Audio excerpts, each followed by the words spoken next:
ప్రజలందరికీ చెప్తున్నా, ఎన్జిటి ఒక రిపోర్ట్ ఇచ్చింది.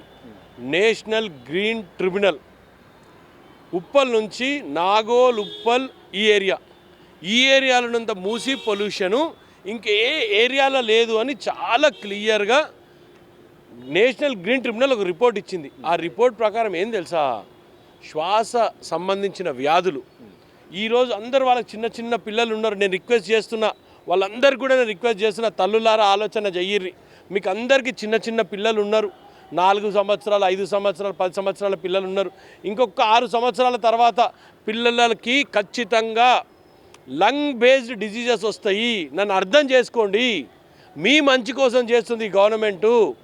ఒక్కటే ఆలోచించండి, మీకు ఎవ్వరికి ఇబ్బంది కలగదు. 2013 రీహాబిలిటేషన్ స్కీమ్ ప్రకారము మీకు అందాల్సిన ప్రతి ఒక్క రూపాయి ఈ గవర్నమెంట్ అందిస్తుంది. మిమ్మల్ని ఎక్కడ కూడా రోడ్న పాడేయదు.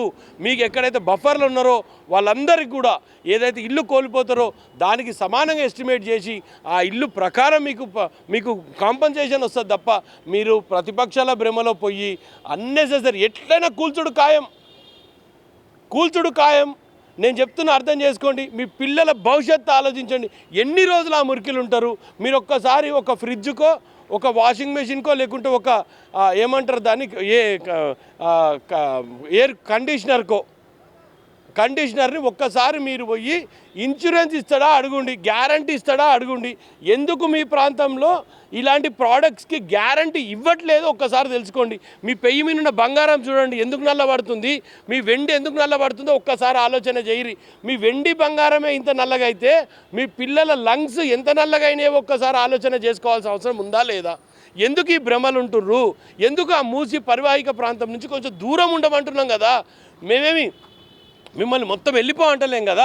మేము ఇస్తాము, మీకు అకామిడేట్ చేస్తాము, మీకు ఉద్యోగ అవకాశాలు ఎక్కడైతున్నాయో అదే విధంగా మేము ప్రొటెక్ట్ చేస్తామని గవర్నమెంట్ ఇంత క్లియర్గా ఉన్నప్పుడు మీరు సహకరించాల్సిన అవసరం ఉంది.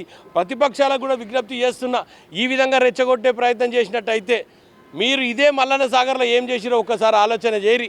మేము ఏ రోజు రెచ్చగొట్టలేదు. మల్లన్న సాగర్ విషయంలో మాత్రం మేము ప్రజలందరినీ ఒప్పించాం, అన్ని గ్రామస్తులను ఒప్పించిన తర్వాతనే మేము ఆ సాగర్ అన్ని బయటకు తరలించిన తర్వాత వాళ్ళకు ఇల్లు కట్టిన తర్వాత డబ్బులు పెట్టి ఇచ్చిన తర్వాత మేము ఈ యొక్క ప్రాజెక్ట్ని చేపట్టామని హరీష్ రావు పదే ఇప్పుడు హరీష్ రావుని అడుగుతా నేను, మల్లన్న సాగర్ విషయంలో లాఠీచార్జ్ జరిగిన విషయం అవుతామా నిజమా? హరీష్ రావే ఉన్నాడుగా లాఠీచార్జ్ జరిగిన రోజు కూడా. హరీష్ రావు, నువ్వు మల్లన్న సాగర్ విషయంలో లాఠీచార్జ్ జరిగిన రోజు నువ్వు అక్కడ ఉన్నావా లేదా? క్లియర్గా చెప్పు. నిజంగా నీకు అంత ధైర్యమే ఉంటే, నేను హరీష్ రావు మాట తీసినావు కాబట్టి నేను అక్కడ అడుగుతున్నా. అబ్బా, చెరువుల మంత్రి హరీష్ రావే కదా, చెరువుల మంత్రి హరీష్ రావే, పర్మిషన్లు ఇచ్చిన మంత్రి కేటీఆరే. మరి మీరేం చేసిండ్రు? ఎందుకు ఆ చెరువులలో కట్టనిచ్చిర్రు? ఎందుకు ఆ చెరువులలో ఉన్న ఇళ్ళకి పర్మిషన్ ఇచ్చిర్రు? ఎందుకు ఆ చెరువులని ఉన్న దాంట్లో క్లియరెన్స్లు ఇచ్చిండ్రు? మీరు చేసిన తప్పిదమా కాదా? మిమ్మల్ని ప్రాసిక్యూట్ చేయాల్సిన అవసరం ఉందా లేదా? ఈ అమాయక ప్రజల్ని పట్టుకొని ఈరోజు ప్రొవకేట్ చేసి అన్నెసరీ ఆ ప్రజల జీవితాలతో మీరు ఆడుకుంటున్నారు. ఒక్కటి నేను ప్రజలకు మరొక్కసారి చెప్తున్నా, నేషనల్ గ్రీన్ ట్రిబ్యునల్ ఇచ్చిన రిపోర్ట్ చదవండి. మీరు దగ్గరలో మీ డాక్టర్ ఎవరైనా ఉంటే మీ డాక్టర్ని అడగండి. మీ పిల్లలకు సంబంధించిన లంగ్స్ ఫంక్షనింగ్ ఒక్కసారి చెక్ చేసుకోండి. నన్ను అర్థం చేసుకోండి. మేము తప్పు చేయట్లేదు. గవర్నమెంట్ ఒక స్పష్టతతో ఉన్నది. ఒక్కసారి ఆలోచించి ముందు అడిగేయండి.